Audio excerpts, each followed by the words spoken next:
Après, si tu es un footballeur de base, tu as des talents. Oui, le fait que tu t'entraînes va te bonifier. Mais si tu n'as jamais perdu, par exemple, pendant l'entraînement, et que depuis que tu es jeune, tu gagnes tous tes matchs décisifs et tout, et qu'arrivé à une finale très importante, là, tu perds.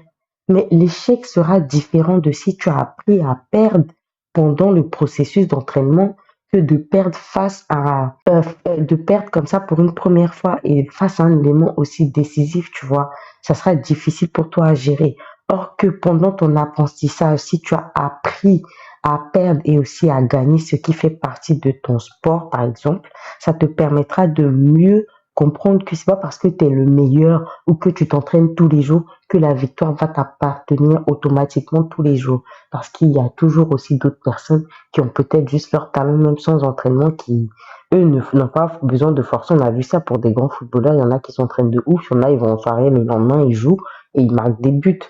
Donc, c'est pour te dire que bah, dans ton processus d'apprentissage de toute chose, tu auras toujours un échec. Même quand tu es bébé, quand tu apprends à dire A, B, C, D, au début, tu gazouilles petit à petit.